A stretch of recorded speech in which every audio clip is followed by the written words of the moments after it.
Dr. Schott has devoted her career to higher learning. Currently, she is serving as the 11th president at the University of Maine at Presque Isle. We're thrilled that Dr. Schott has agreed to join us and share about what UMaine Presque Isle is doing in regards to proficiency-based education and the impact this is having on the greater community.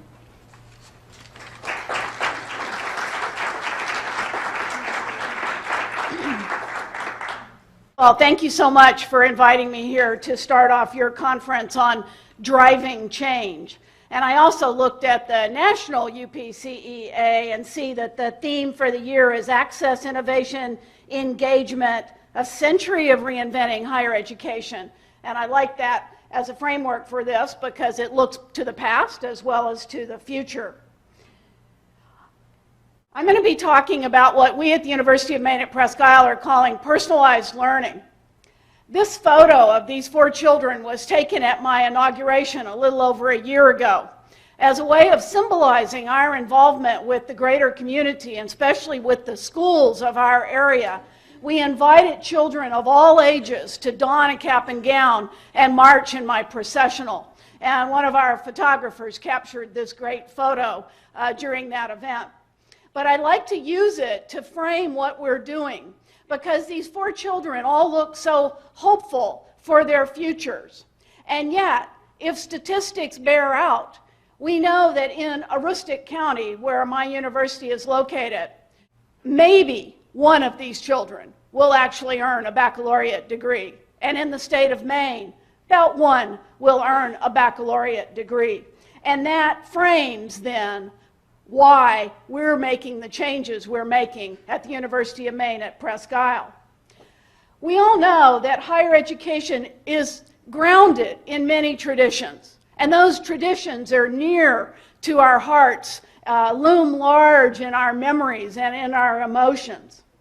But higher ed is also being challenged in many, many ways, being challenged to rethink its purpose, its goals, its delivery methods, its financial model. Now, I don't want to spend time rehashing the charges of irrelevancy that we hear so often, or the predictions of doom. What I want to do instead is tell you our story. Our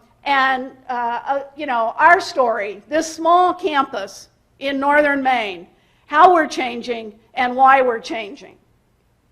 So, as a historian, I want to begin with a little bit of history.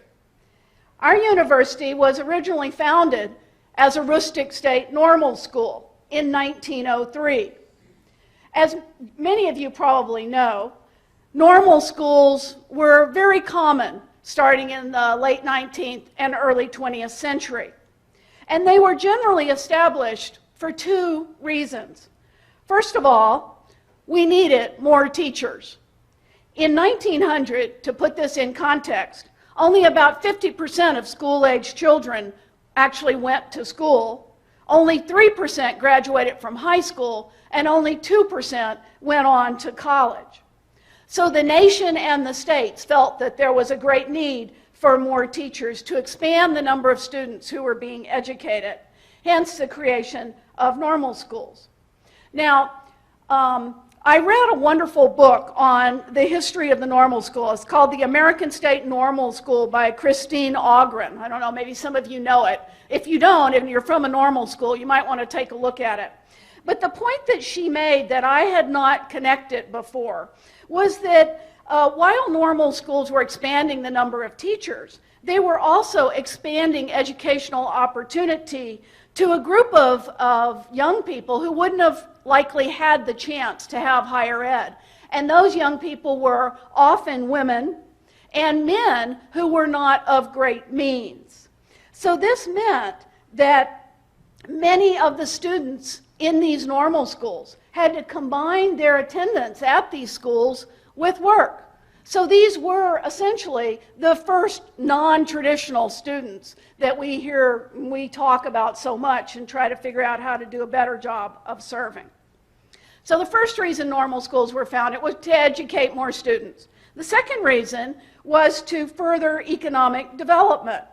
Regions competed to get normal schools because they believed that it would help their region grow. And in northern Maine, the city actually bought a recently closed private school and donated it to the state in order to have Aroostook State Normal School founded there. So this was the beginning of our institution and this very close relationship between the institution, the city, the state, and the nation. Now the university, back then, the school kind of puttered along for 20, 30 years. But a national event really led to its growth, and I'm sure many of you are familiar with that event, the end of World War II and the GI Bill, which caused a great expansion in the number of people going back to school. This was true for our campus. As more veterans came to serve, to learn with us, the university entered a period of expansion, and finally, in 1971, became part of the University of Maine system. Just about that same time, the technological revolution really hit.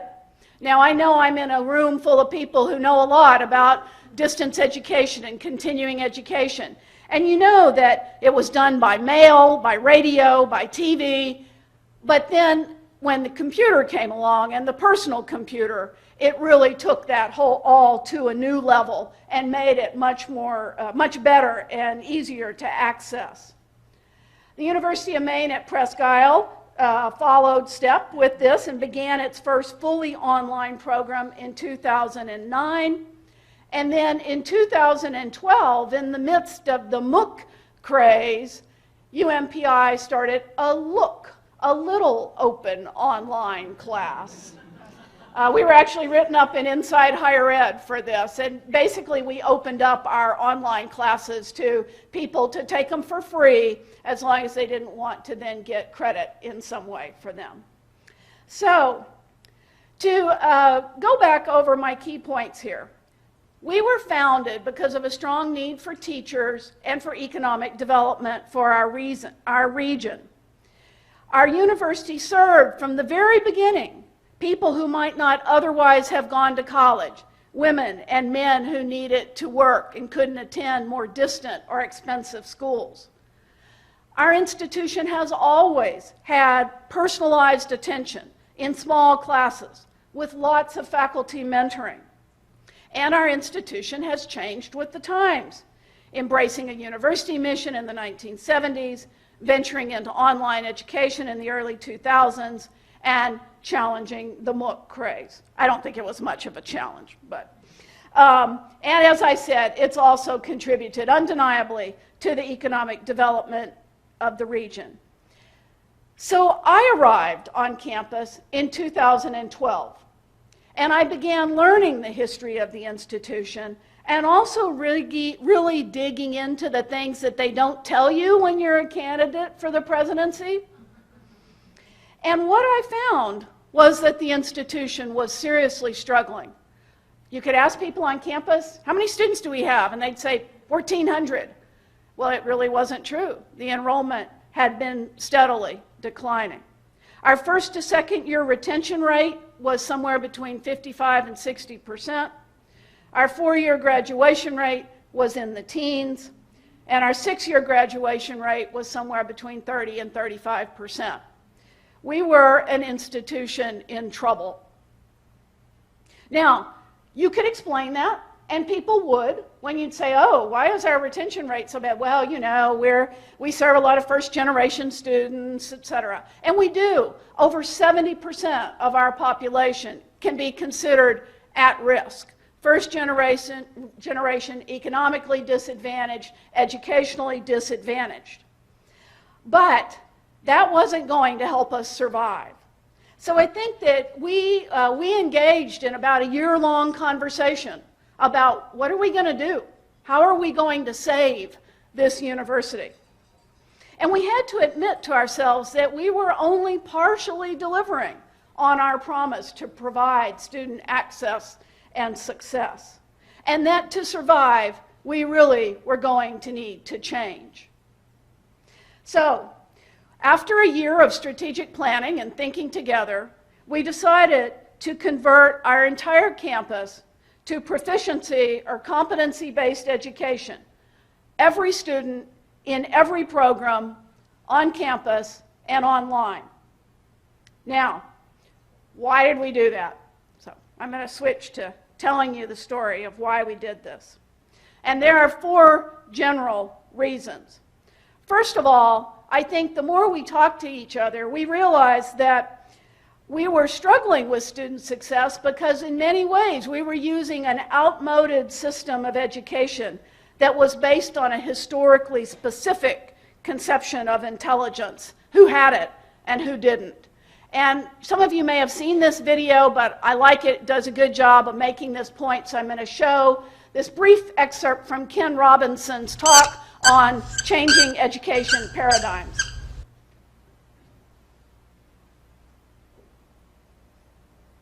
That the current system of education was designed and conceived and structured for a different age. It was conceived in the intellectual culture of the Enlightenment and in the economic circumstances of the Industrial Revolution. Before the middle of the 19th century, there were no systems of public education. Not really. I mean, you could get educated by Jesuits, if you had the money. But public education, paid for from taxation, compulsory to everybody and free at the point of delivery, that was a revolutionary idea.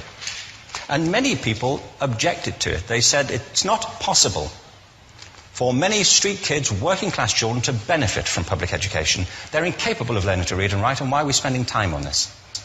So there's also built into it a whole series of assumptions about social structure and capacity. It was driven by an economic imperative of the time, but running right through it was an intellectual model of the mind, which was essentially the Enlightenment view of intelligence.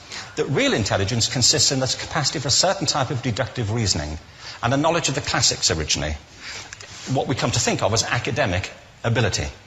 And this is deep in the gene pool of public education, that there are really 2 types of people, academic and non-academic, smart people and non-smart people.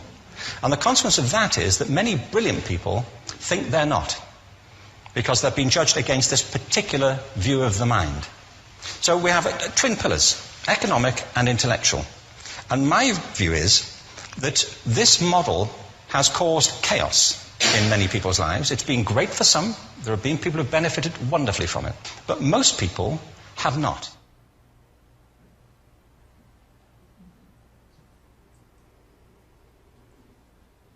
So keep that in mind as we go forward. Second, I began learning about the ways in which public education in the state of Maine was being changed. In 2012, the state legislature passed LD 1422, and that law requires that by, initially it was 2017, now it's 2018, students will be graduating from public high schools with proficiency-based diplomas.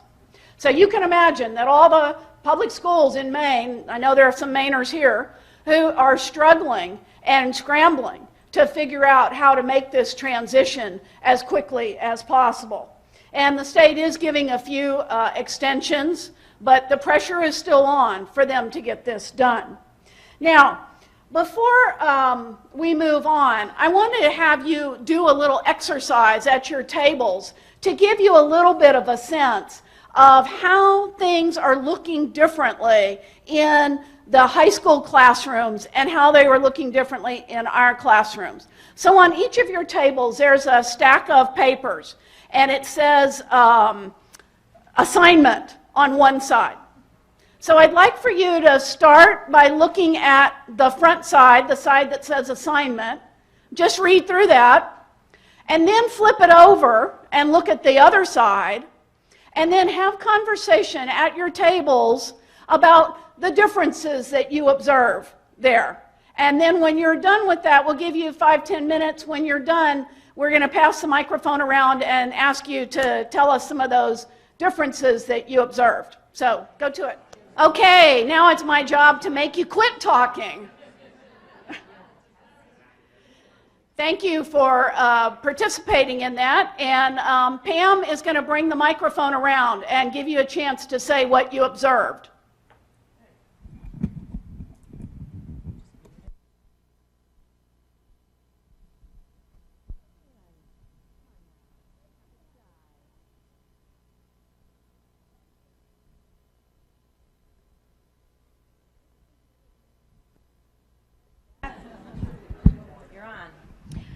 First of all, thank you, Linda. This is probably one of the more fun, exciting, and interesting keynote talks I've ever heard at a conference. There's still time for it to get warm. All right? You got a great start. Thank you. We talked a lot about voices and choices that we see embedded in the learning contract proficiency-based, the fact that it requires initiative on the part of the students, the fact that students who may already be quite masterful on the topic are still pushed to learn more, whereas they could succeed quite readily in the first assignment, you know, the sort of traditional assignment without really learning anything if they already knew a lot about a topic area. Thank you. Great. Very good observation. Great. Thank you, Beth.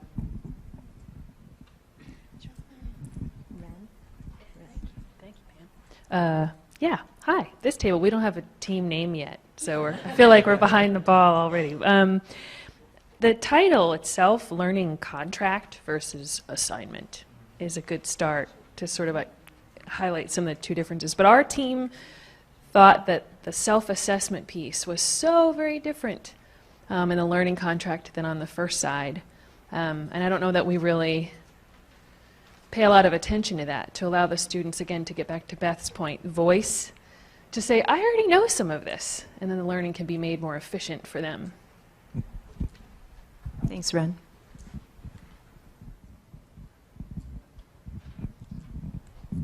Sure, Rebecca. Now you speak up. I've got to run all the way across the room.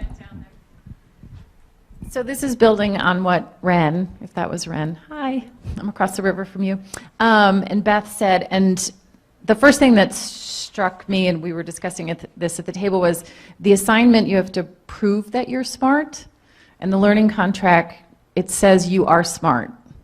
And going back to what Ken Robinson said about this idea, this outdated idea that some people are smart and some people are not, and the people who are not smart should not be furthering their education, which of course is completely untrue. So, and we liked putting accountability on both sides, on the faculty side and on the learner side in the learning contract. Thanks, Rebecca. Way in the back, Pam. I didn't get my walk-in this morning, so thank you.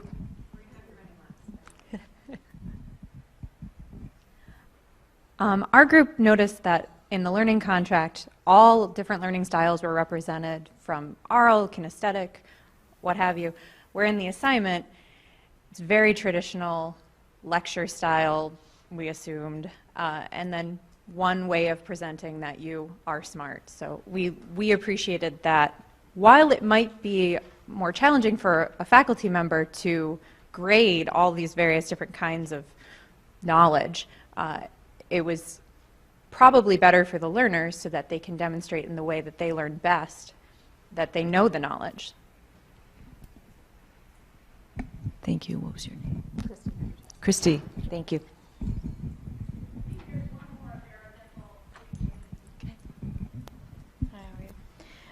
One of the things that stuck out to me was that on the learning contract side, and I can piggyback on the whole contract piece, that it kind of puts you off right away. And then, so you've established that this is something that you have to do, and then the defining terms of develop mastery versus the other side where the objectives are students will learn. So one side, the learning contract, is this homogeneous group of everyone doing the same things, same expectations, no room for error. And the other side is more taking into consideration that there are different viewpoints in the way that people learn, and being able to be adaptive to their learning style and have that, you know, kind of like mixed bag and feel empowered, versus both the staff as well as the students being forced to kind of catch up with the learning contract. So it just seems a different approach seems like a better way to me. So you're saying the assignment seems like a better way? I'm saying that with the learning contract, it's already identified that there are goals that have to be mastered, both on part by the students as well as the faculty member. So there's that added pressure, and you're already determining, like, that this is the way it's going to be. Whereas on the other side, they're saying students will learn. You're already empowering them to kind of say, yes, you are smart and you can do this, and these are the ways you're going to do it. And then there's open choice, multiple choice, and so on and so forth. So there's more work on the side of the faculty, but it allows people to learn at their own rate and develop those proficiencies. Thank you.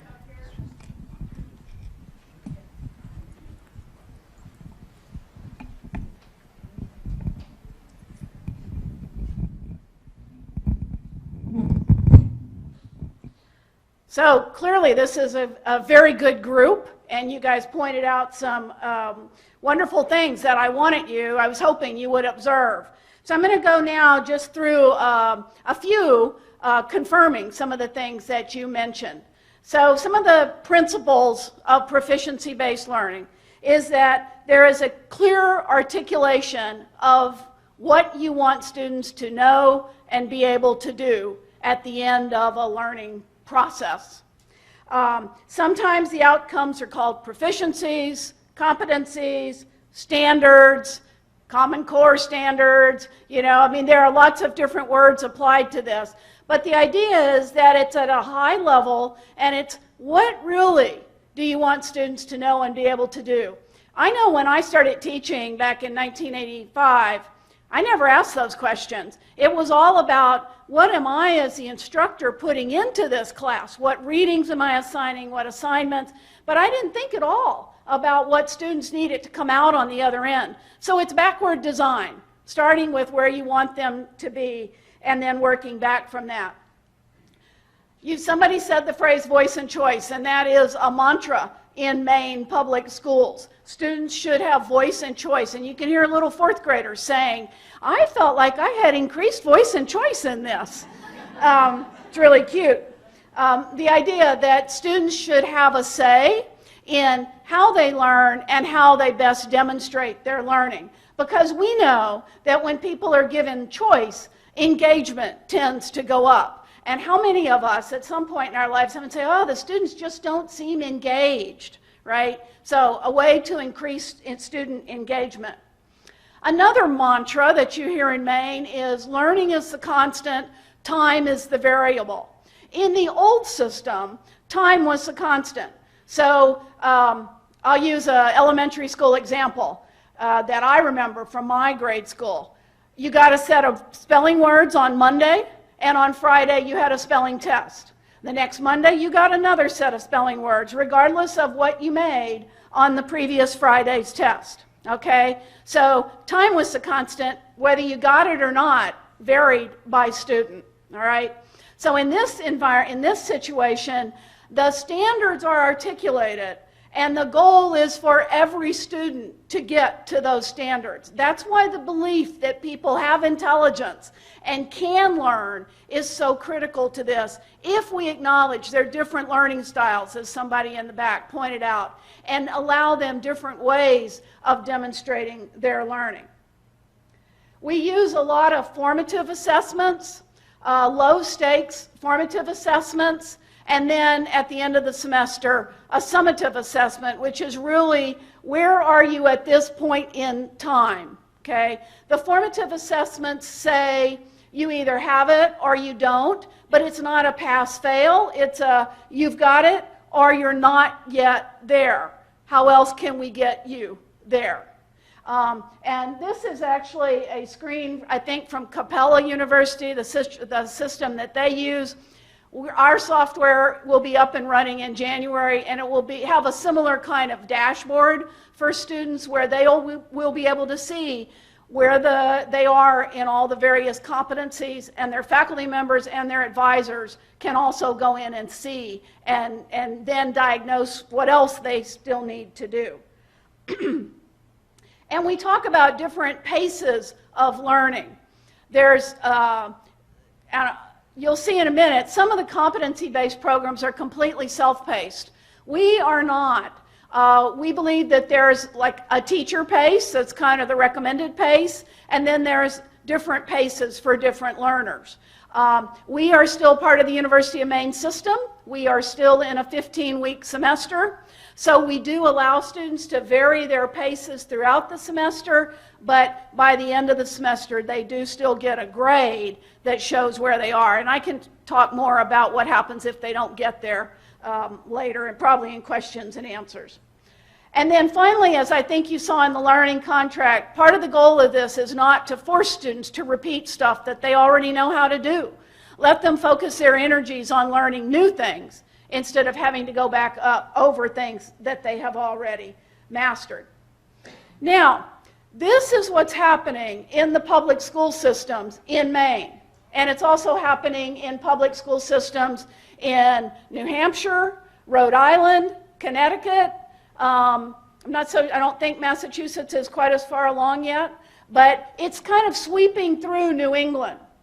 So the question we asked ourselves was, if these students are going to be coming to us, 14,000 of them are due to graduate in Maine in 2018, and they've been given voice and choice.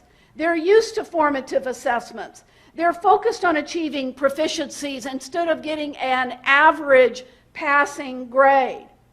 How will they react if they walk into our traditional college classroom, especially if they're put in a passive learning environment?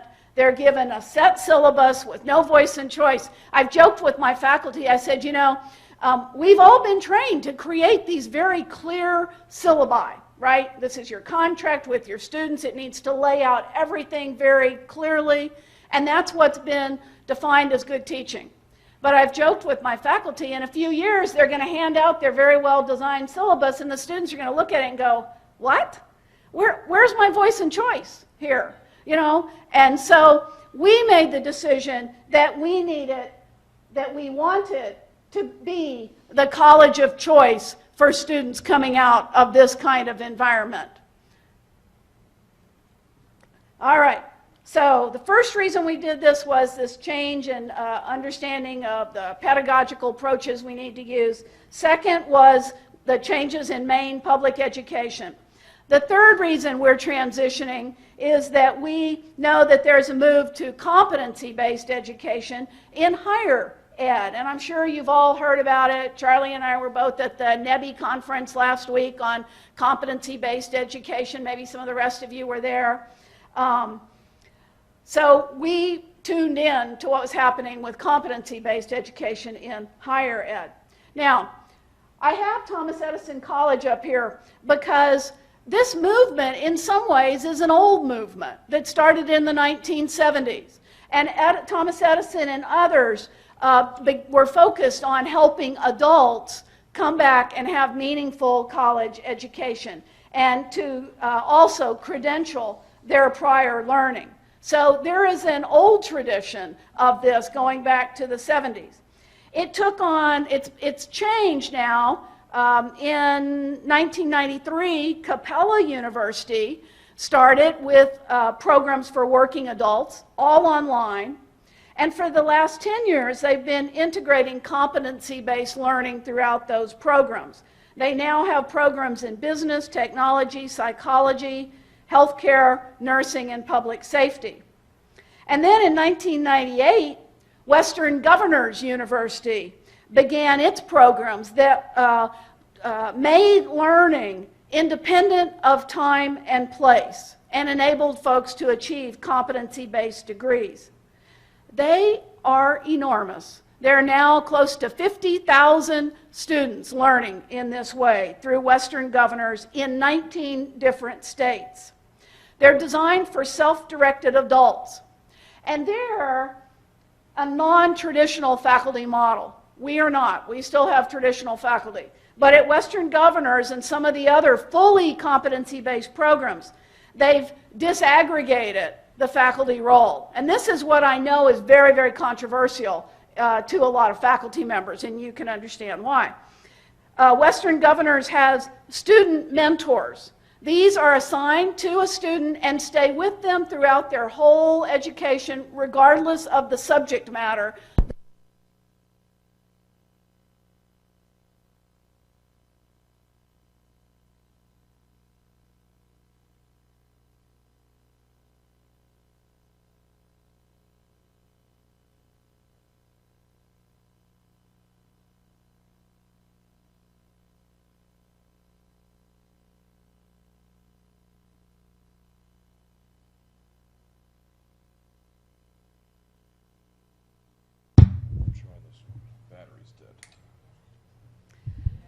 How's that? Can you hear that?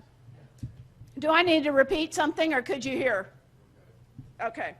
So they have program faculty. These are the academic experts who design the curriculum and the assessments. And then they have evaluators who review the assessments that they're done by the students to see if the student has actually demonstrated competency. If you want to think of something similar, think about a family physician versus now when you go in and you have somebody who kind of does the intake, you have maybe the nurse practitioner, maybe eventually you get to the content expert, right? So it's a breaking apart of the faculty roles into little smaller units. And many faculty see this as deprofessionalizing and as a way of reducing cost. And it is. For the institutions that do this, it is where they get their biggest cost savings eventually, although it takes a lot of investment to get there. Okay. State universities have also started moving in this direction. Northern Arizona University is online and competency-based in 3 fields: computer information technology, small business administration, and liberal arts. They're the only program I've found in liberal arts. And the University of Wisconsin has what it calls the flexible option, which is a competency-based online program in nursing, biomedical sciences, diagnostic imaging, information science and technology, and business and technical communication. And if you read Inside Higher Ed or some of the others, you saw that the University of Michigan just a couple of days ago announced a competency-based master's program for medical health professionals. And the buzz around that is, oh, the really good schools are paying attention to this, right? Not those bottom feeders like Western Governors or Capella, sorry, anybody out there, or the University of Maine at Presque Isle, but the really big schools are now starting to pay attention. So the movement to competency-based education is rapidly developing. It's been given weight and financial support by the Lumina Foundation. Lumina, as you probably know, is focused on increasing the proportion of Americans with high-quality college degrees, certificates, or other post-secondary credentials to 60% by 2025. With Lumina's financial backing, the Competency-Based Education Network was launched this last year. Lumina started working with 8 universities who were Western Governors, Capella, Wisconsin, who were already working in this. And then they put out a call for proposals for other universities who wanted to get involved. 30 universities applied and 12 were selected, and the University of Maine was one of those. These are some of the other universities participating in the Competency-Based Education Network. And I noticed that there are folks here from Charter Oak State, and Excelsior. And of course, these institutions are part of this network. And I see one of my colleagues in the back there. So these are the folks who are doing a lot of the cutting edge work out there in terms of, and we're all trying to learn from each other. And one of the things that we're learning is how different we are. But we're quickly trying to figure out what do we have in common, where are we different. Now, this slide was done by Mary Alice McCarthy, who's a senior policy advisor with the New America Foundation. So I give her the credit for it. And I'm not sure things are changing so fast that a few months ago, this was kind of a good representation of the spectrum of CBE models. So you see Southern New Hampshire and Capella over on the far right, Western Governors in the middle, and a bunch of other institutions. The University of Maine at Presque Isle would sort of be in the middle. We're kind of a hybrid of several of these, and I think you could talk to other universities who are doing this and find that there are other hybrids as well. But I'll sometimes refer to a pure CBE model, and that would be these over on the right. Direct assessment of competencies, no courses, no credits, entirely self-paced with the unbundled faculty model. And these programs are targeted at adults. You can't even apply if you're not older than 24 or older, okay? So a very clear market that they're going after here. All right, so we got caught up in this. We didn't originally think of ourselves as part of the competency-based movement, but after we became part of the network, we realized that we do share a lot of principles with that larger movement, even though we're doing things a bit differently. And I happen to think, you know, the jury's out on how successful we're going to be because we just launched in September. But if we are successful, if we're able to increase student success, I think our model will actually be more replicable by a lot of institutions, especially smaller public institutions, than the fully CBE model, which is actually quite expensive to develop. All right. The fourth reason, in case you've lost track, there were 1, 2, 3. Now the fourth reason we decided to do this was really learning more about the neuroscience of learning and the importance of high-impact teaching practices. Now this is not new, but we realized that if we have articulated competencies for all our students and we're going to get them there, we need to use every tool in our toolbox, every trick of the trade to make sure that the students are able to get there. So my faculty have spent a lot of time learning about the neuroscience research on learning. It also helps to get faculty on board with something like this if you can say, just go look at the research on learning, because they will respect that when they wouldn't respect, you know, maybe something about market or whatever.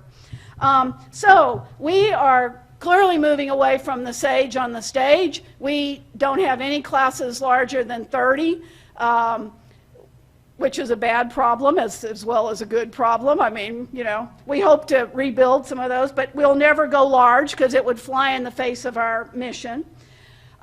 Clearly, showing students is a step in the right direction, not just lecturing at them, but involving them is the best, if they can get involved in their own learning. So we are doing much more experiential learning, applied learning, more, project-based learning, getting students out of the classroom, into the community, into nature.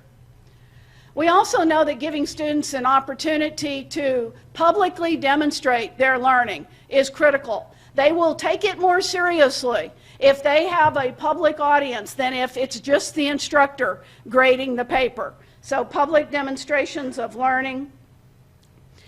And we believe that if we use all of those and some other techniques, that our students will really get deeper learning and be more engaged. Now, I want to give my faculty some voice here, so I have a brief clip by one of my biology faculty members to share with you. My name is Scott Dover, and I'm an assistant professor of biology at University of Maine at Presque Isle. I've been here for about 2 years now. And my research interest is in neuroethology. I use honeybees to study experience-dependent plasticity and learning. As a neuroscientist, I'm interested in learning and memory, and a lot of my work has components of that. And I know that working with my own animals, that attention and engagement and motivation is really important for them to learn. And so I see that trying to get my own animals to learn things. And then when I go to the classroom, you can kind of see similar things. And there's literature coming out supporting that, saying that attention, student engagement, and really buy-in is going to be important. So things like active learning in the classroom, you're going to have better test scores, you're going to have more rapid recall of information than if you were a student in a very similar content with a didactic style of lecture.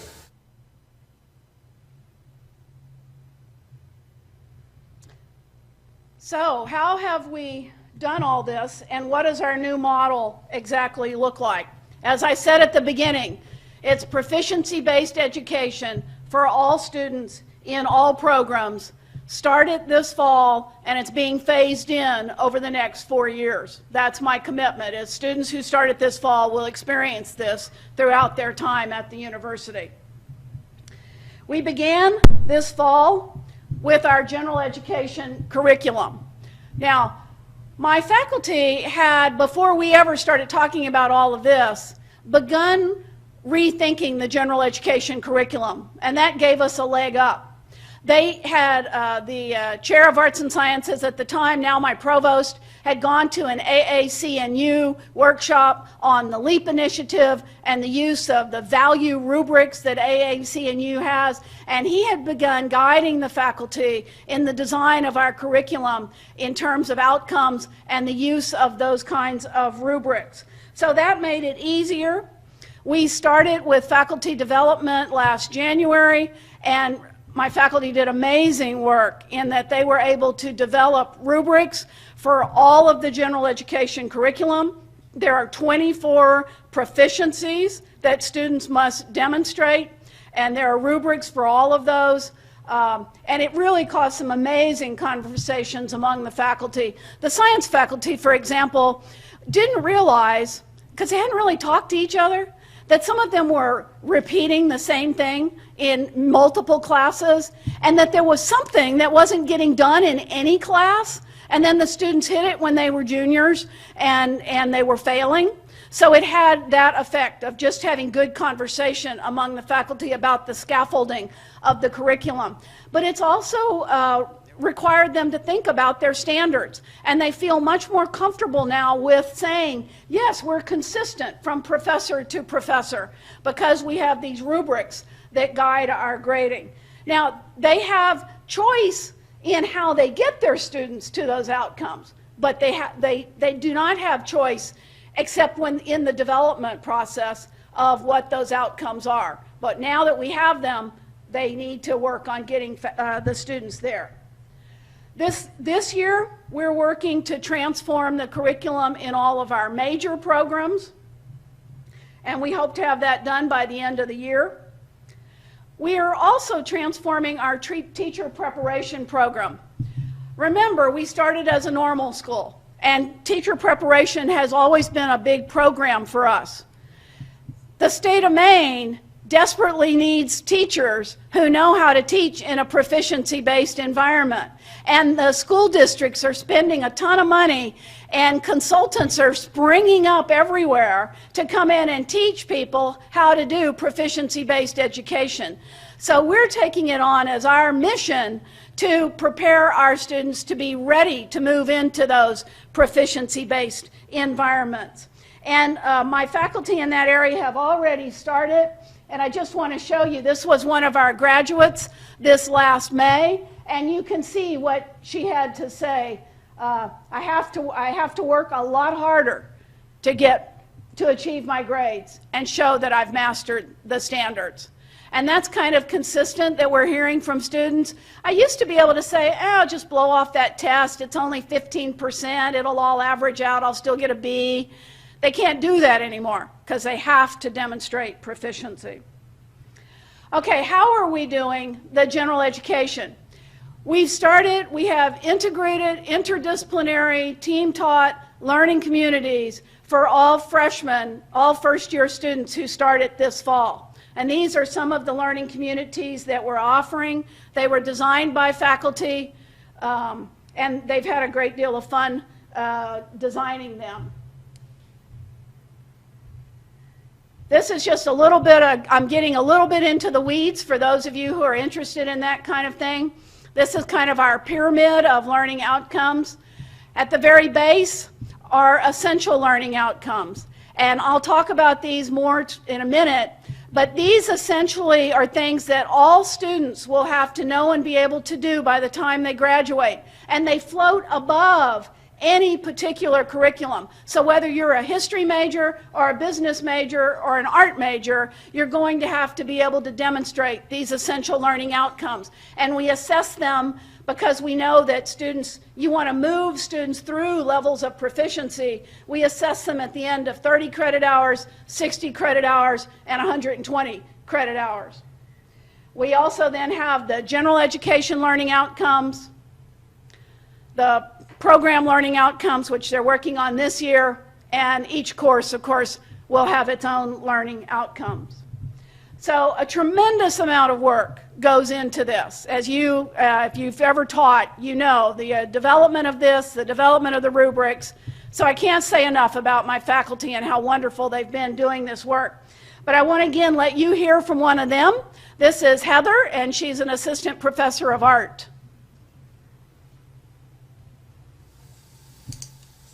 So what's happened with working with the teaching fellows and being able to connect with them is it's been amazing. You know, it's having conversations with science faculty or education faculty or social work.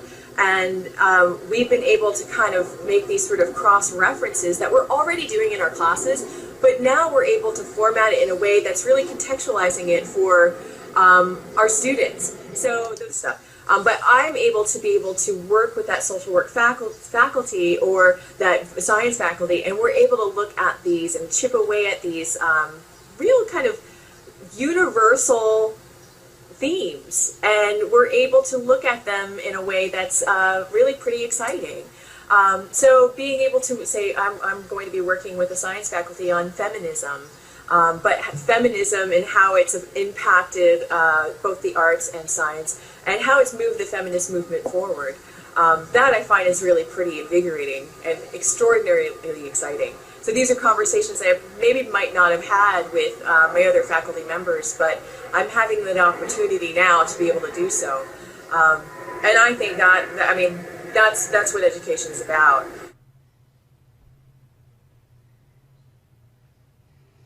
So you might be wondering, how are you able to do this? I mean, we had a press conference in February of last year, where we this last February, where we announced that we were doing this. So how have we been able to make the transition so quickly? First of all, we've been greatly assisted by a grant from the Davis Educational Foundation. It was only $200,000, but that's gone a long way at a small institution like ours, and we've used it primarily on faculty development and other forms of professional development.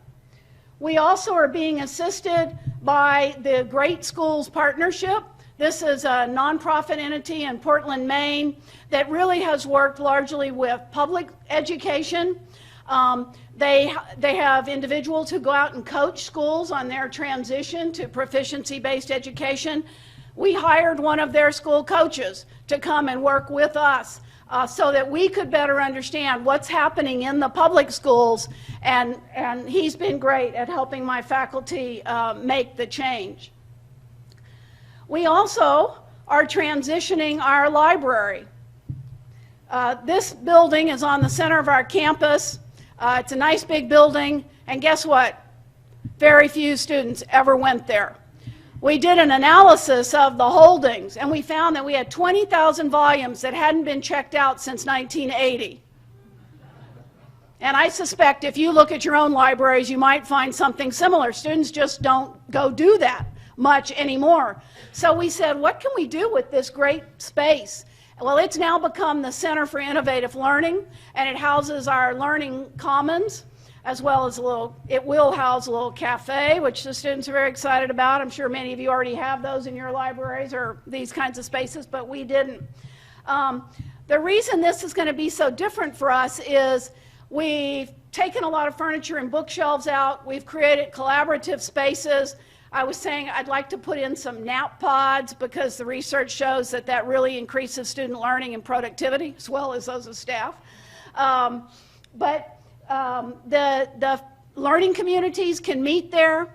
We've moved our student support services, our writing center, our math tutors, all of our other kind of tutors. Instead of being in a separate building, they're housed in the Center for Innovative Learning, so that if a faculty member is holding office hours there and wants to get a student to get help with writing, instead of saying you need to go to the writing center and it's in South Hall and their hours are such and such, you can just say, and that person right over there is the writing center, and I'll walk you over there. So we're bringing the intervention in student learning much closer to the point of instruction, and believing that that will help students and will remove the stigma that's often associated with having to go to a writing center or being tutored. Okay? So we're very excited about this project. The Davis Education Foundation grant enabled us to give some grants to faculty, to people we called our Innovative Teaching Fellows. The grant funded 10, so we put out a call for applications. We got 20.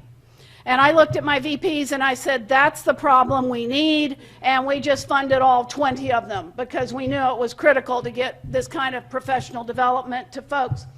This is just a photo of them actually working one day on some project together. These folks met almost weekly, and they even came in during spring break. I was astounded that they would do this for $2,000 and an iPad. That's all they got. I mean, it wasn't a huge amount.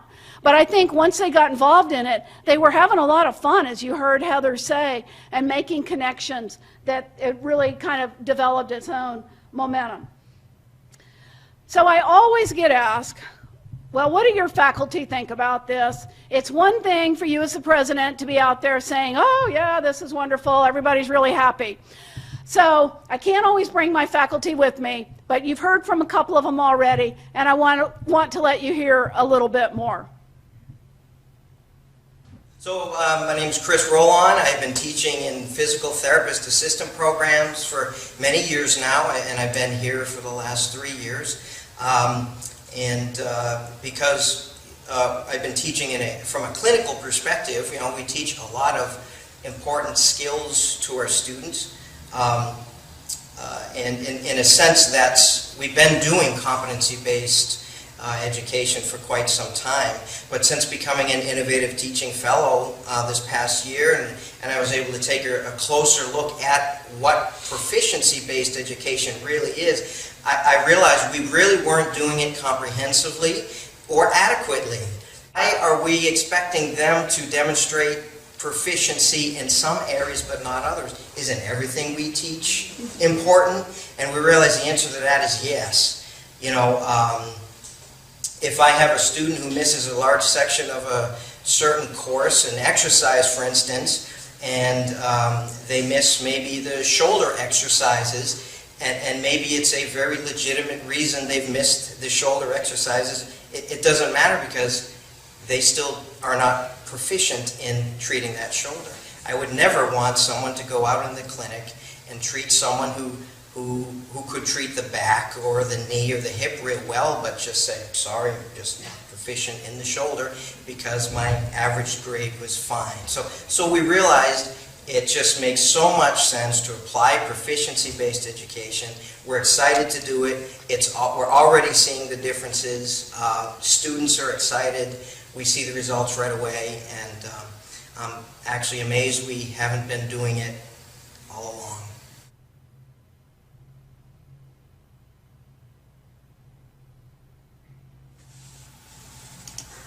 All right. Honestly, as far as how I'm looking at my teaching, I feel like this is something I've been wanting to do for a long time. I feel like this approach isn't necessarily new to me. It's just the fact that now I have permission to do it. So I'm thrilled about it. I'm so thrilled that I'm actually writing grants around it to be able to kind of expand the idea, I think, even further.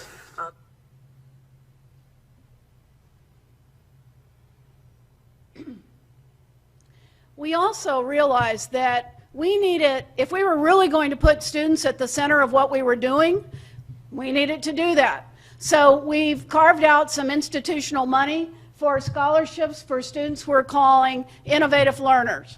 And we're going to the schools that are the closest to graduating students out of a proficiency-based high school environment and recruiting students who want to come in and essentially test what we're doing. And we've asked them, we've said, your job as an innovative learner is to tell the faculty if it's working, or say, you know, that's okay, but we did it this way in my high school. Have you thought about doing that?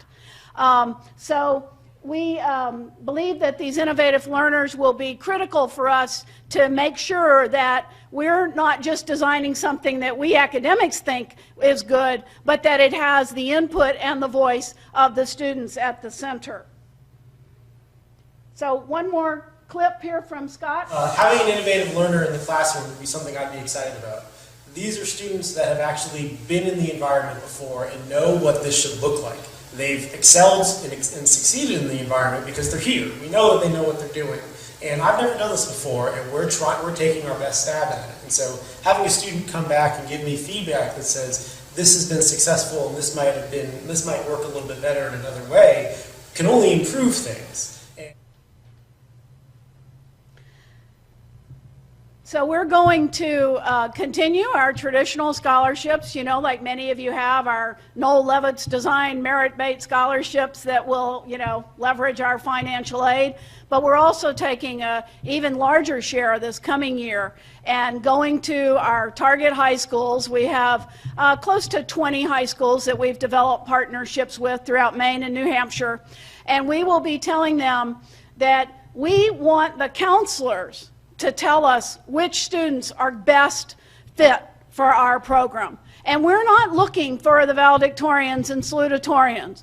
We're actively seeking those students who may struggle in a traditional environment, but who are bright and can be successful if they're taught in different ways. And those will become our next class of innovative learners. So, because of everything we're doing, our small campus there in northern Maine has garnered a lot of national attention. And these are just some of the groups who have either invited me to present or had a phone conversation with me about what we're doing or published something about what we're doing. The list continues to grow. I think the most recent is AAC&U, as we will be on the program there in January as part of their 100th anniversary conference. We are also partnering with our regional high schools. All the school districts in northern Maine have formed something called the Northern Maine Educational Collaborative. These kinds of collaboratives exist elsewhere in Maine as well. And we have the facilitator, the convener of that group on our campus as an employee, and he is helping them bring in some of those consultants and others to help them learn how to transition their campuses to proficiency-based education. And we're working with our partner schools. You'll see some photographs here. I actually went on the road with my admissions counselor and went to meet the superintendents and principals and guidance staff of some of these schools that are doing the most innovative work. It was a surprise to them. I don't think they'd ever had a university president come to their campuses and visit with them about what they're doing. This is the part that I'm really excited about, and I think this is where I'm going to put my efforts now, trying to find funding to really do even more work with these high schools. We are getting our teachers together with their teachers to discuss the standards and the proficiencies and the rubrics.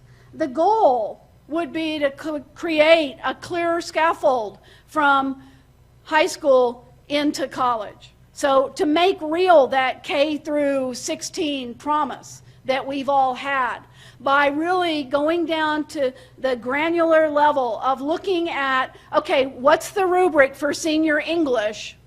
How's it compare to our rubric for freshman English?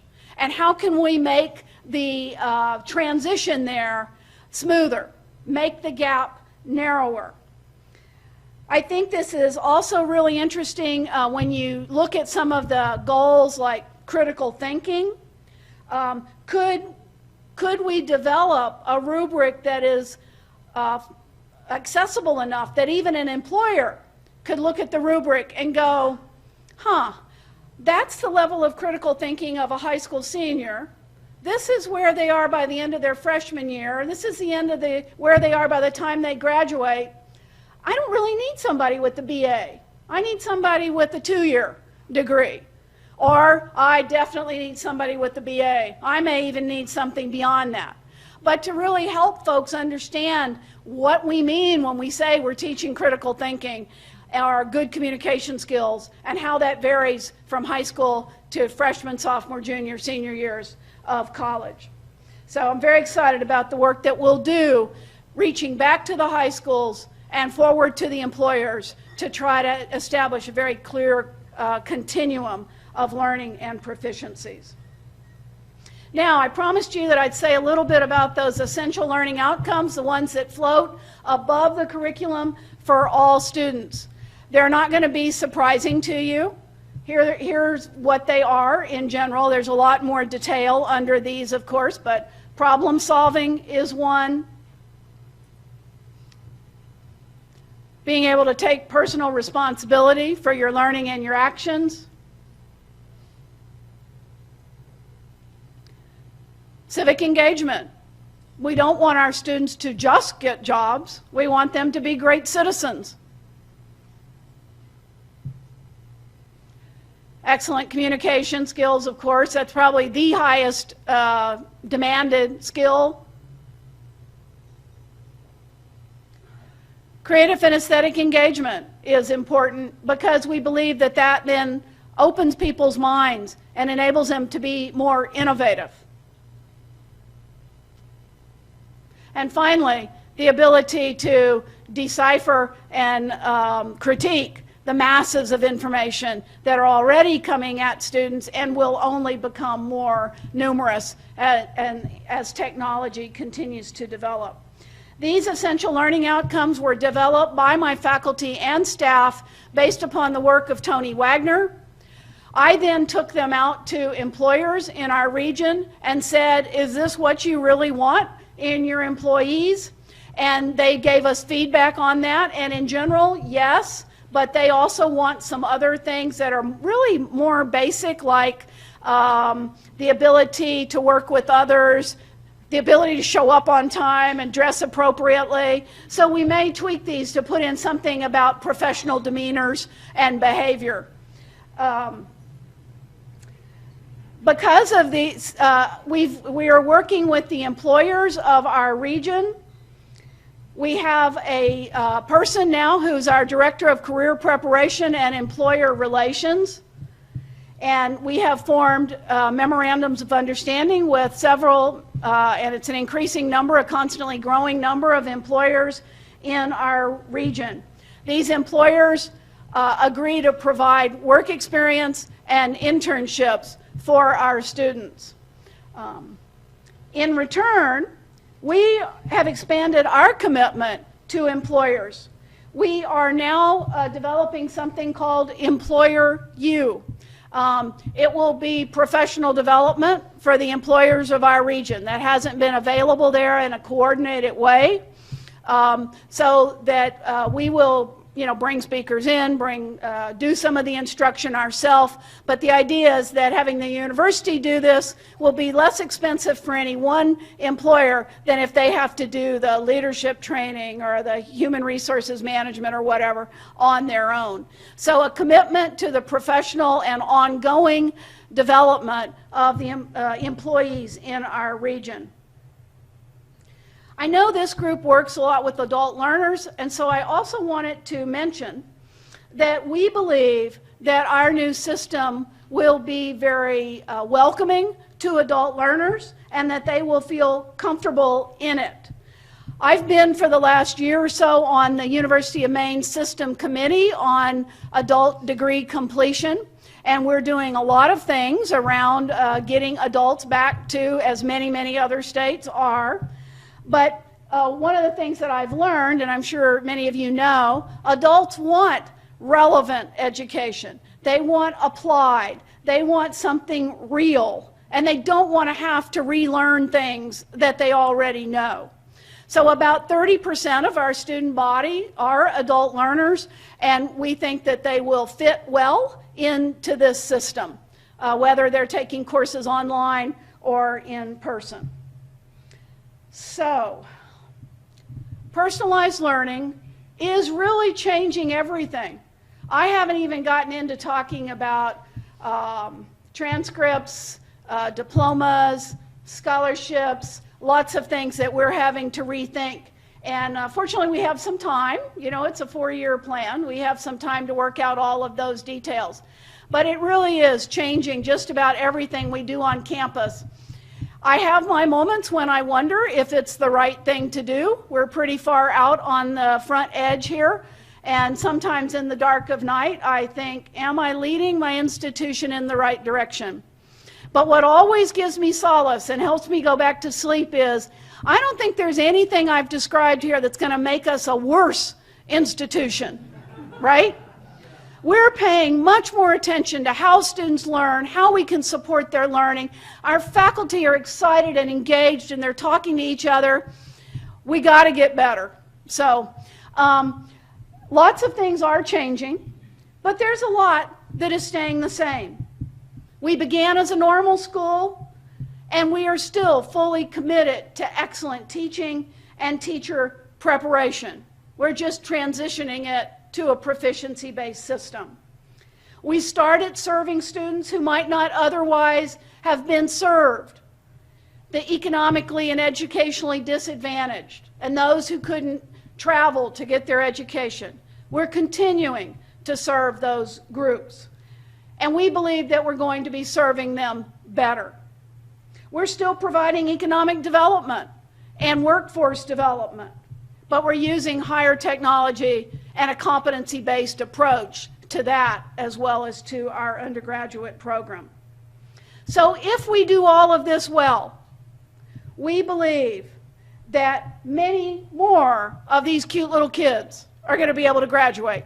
Hopefully 3 out of those 4 will have a baccalaureate degree, become employers or employees in our region, and continue to come to the University of Maine at Presque Isle for their lifelong learning. Thank you very much.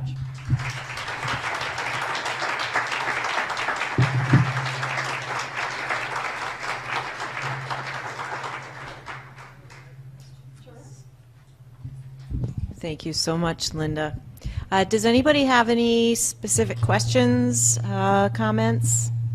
Bill? Your examples were to the younger assistant professors. I wonder how the 30-year full professor is reacting. It's a good question. It's a great question.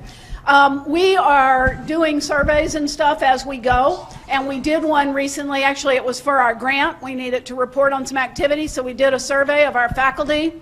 I only have about 50 full-time faculty and another 50 part-time, so it's a small group. But I only had 2 who said, we really don't think this is the right direction. And I can probably figure out who those 2 are, okay? We have had some retirement incentives in the University of Maine system. I know you're all looking at those layoffs and stuff there. There's somebody from Southern Maine here. My faculty are just glad that they're not in that situation. Some have retired in the last couple of years. There's one, he teaches chemistry. And he has this persona of, I hate the system, I hate the chancellor, and he will tell you at the drop of a hat, right, that all of that. And he asked me back at the very beginning when we were first talking about this, he said, well, I can kind of see this, but can you promise me that if we make this change, we won't have to change again in 5 years? And I said, absolutely not. We better keep changing, right? So, I really feel lucky. I don't know if it's the culture that of my faculty before I got there. I think it is partly the process we used, where there were lots of open forums, lots of discussions. People had time for input in this, that people are pretty much on board with it. And the other thing about it is we're not requiring them all to do the same thing. We are requiring the articulation of outcomes, but then we kind of say, you know, there are lots of different points of entry into this. What high-impact teaching practice would you like to use? And most of them have something like they really wanted to involve students in field work, but they didn't think they had the administration's support to do that. So now they're getting to do that. So, you know, I'm sure there are people who wish they didn't have to change this much. But the innovative learners, if you go back, I mean, the innovative teaching fellows, that photo, there were some gray heads in that room. So they've been part of it, just like the younger faculty. I just happened to be able to get the younger faculty to come in one summer day to do the videos for me. Yes? So did the teaching fellows actually develop the outcomes and the rubrics? And was it just that amount of pay that was the incentive for them to do it? Or did they also sort of self-realize the importance of writing those outcomes? Our salaries are pretty low, but I think that $2,000 and an iPad would not have been enough to get people to do this had they not also realized that it was really critical to the institution. I think one thing I did well as a president was sort of be honest enough about our financial situation and our enrollment situation that they went, if we don't change, we may not have a job, and the institution could go away. And the fact that we see institutions going away every week in the Chronicle helps make that case. So we didn't have to do a real hard sell. I think it also helped that my new provost had been the chair of arts and sciences. He's been there for 17 years. He used to be the head of the union, and he really has the faculty's trust. So there, if Ray says it's pretty good and he knows how to work with them, they'll work with him. As far as, yes, they've developed all the rubrics, and they will tell you that was not the most fun part. It was, and we had one go on a rant about, you're turning me into an educrat. I'm supposed to be a professor. But it's not the prevailing sentiment, and I think they're happy to hear me say the rubrics are just a piece of this. That's not, I mean, we have to do that. But what's really exciting are all these high-impact teaching practices that we're going to use to get the students to attain those outcomes.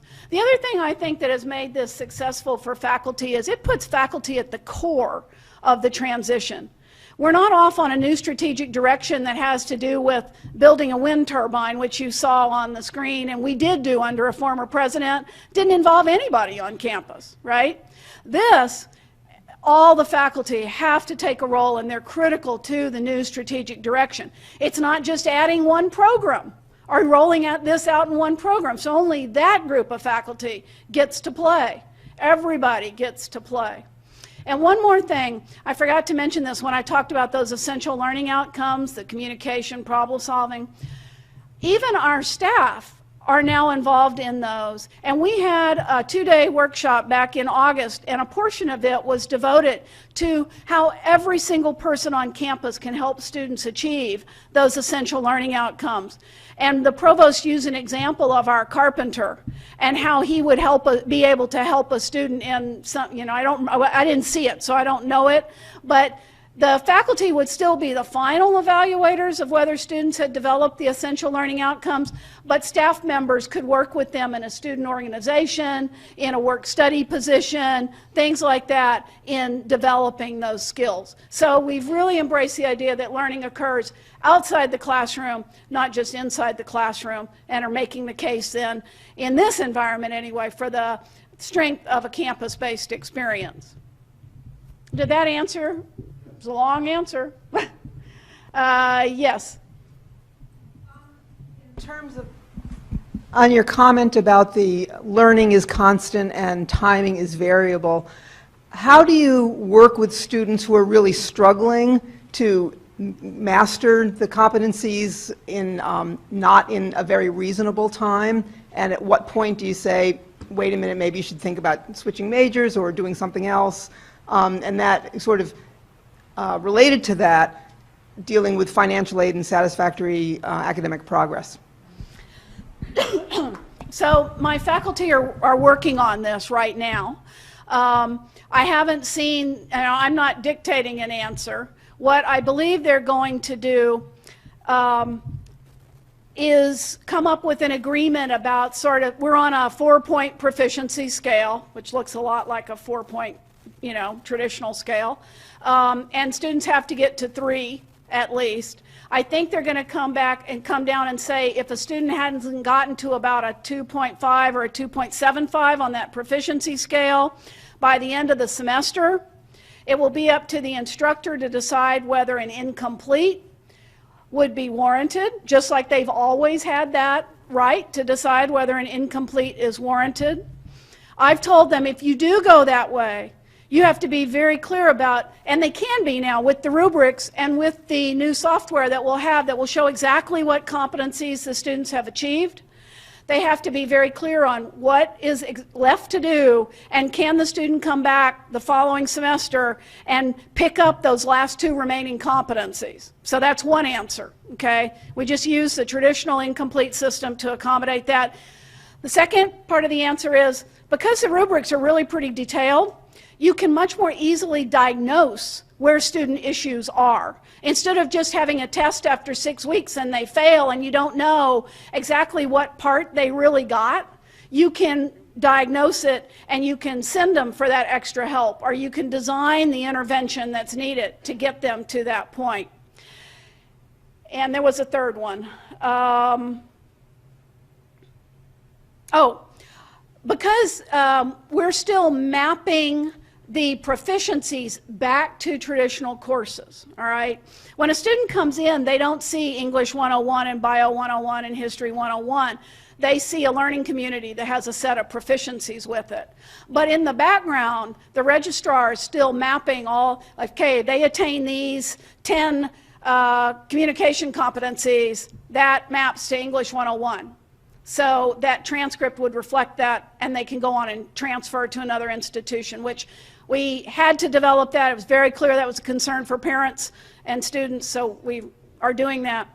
But we also now know that, okay, English 101 has proficiencies A, B, C, D, E, F, right? English 102 has E, F, G, H, I, J, K. So if a student isn't getting, say, E and F, instead of having to repeat the whole course, they can just move into another learning environment that will repeat those, that includes those same proficiencies. So the use of proficiencies allows a little bit of overlapping and mapping to the student's advantage that way. Now, is it complicated? Yes. Will we still run into problems? Absolutely. One thing I've been very clear with parents, incoming students, everybody is, it's a new model, we're working it out. You have my commitment that when we hit a bump, we're going to figure out the solution.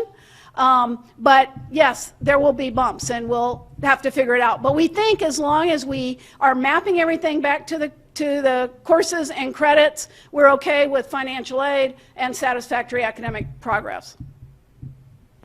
Yes? Hi, I was wondering where you said this was starting this semester. Are you just starting this program with your incoming freshmen, and are you running kind of a dual system for your existing students? Yes. The commitment is that the incoming freshmen this year will experience this throughout their education. The reality is that some of those innovative teaching fellows, and I forgot to mention, this year we put out a call again for a second year of innovative teaching fellows, and we got 27 applications. So we're funding all of those. But the commitment, so some of those people are also starting to do this in their upper division classes now, because they're going, oh, well, it's working and I can see how it works and I might as well change the other things too. So some of our upper division students are beginning to experience it. And yeah, there's some confusion, and some upper division students are, boy, I hope I can graduate before that comes in, because that sounds really weird, you know? Or I'm glad I don't have to do those essential learning outcomes. And others are like, wow, I think I'd like to have that on, you know. Our software will have an e-portfolio in it so that students can archive the best artifacts of their learning. And if they want to show those in to employers, if an employer wants to see them, they'll be able to do that. And some of the upperclassmen think that that's pretty cool, and they'll be able to start using that. Well, maybe they won't, because I think we're just having the first-year students buy it. The piece of software we're using is called TK20. There are lots of vendors out there, and there's probably some in this room. We looked at a bunch of different types, but most of them weren't developed enough for us to use right away.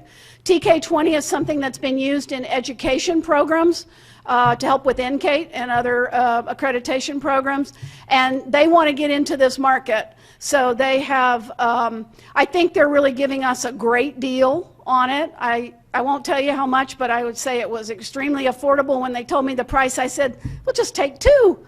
It was so reasonable. And then the students pay $110 one-time fee, and they have a 7-year access to everything in that software package, including their e-portfolio. It's less than most textbooks. Yes? It's not on. Here it is. I'm from the Washington office of UPCEA. This is the 5th of our regional conferences. And I have to tell you, this was the most inspiring of all the talks I've heard in the last 5 weeks. I think what you've done at Presque Isle is really extraordinary. You've really transformed an entire institution. It's terrific. And I've always admired the tagline, North of Ordinary. I think you finally lived up to your tagline. Finally lived up to it, yeah. Yep. My question is this, because you are the president and because your institution is on the smaller side, it was not easy, but easier to transform that institutions than the deans and directors in this room who don't have the bully president of the pulpit of the presidency, and it's difficult for them to transform an entire institution, but they could perhaps transform their units, some of their programs. What advice would you give to them in terms of starting small from their particular areas? Great question. The related question that I often get is, well, how can we get more people to do this? And first of all, as I said, the jury's out, right? I mean, we've just started this. We're doing assessment, but we don't know what difference it's going to make yet. We've looked at the research. We know that doing this in middle schools and high schools is having an impact, especially on students of color, economically or educationally disadvantaged students. So we think it will have a similar impact. But until we fully implement and we fully assess, we don't really know. Now, once we do those things, if the evidence is powerful, that's all people are going to need. If we can show that by next year at this time, if we've increased our first to second year retention, then you're gonna hear us brag about that, right? And people will start paying attention to it. So I would say one is to kind of look at the research even that's coming out. Nellie Mae has supported a study that came out on this. Use the research on how this contributes to student success to your advantage as you try to make an argument for this kind of program. Any president or dean or provost is going to listen to something that's going to increase retention and increase graduation rates, because we're all under the gun to do those things. So, thank you very much. I enjoyed it.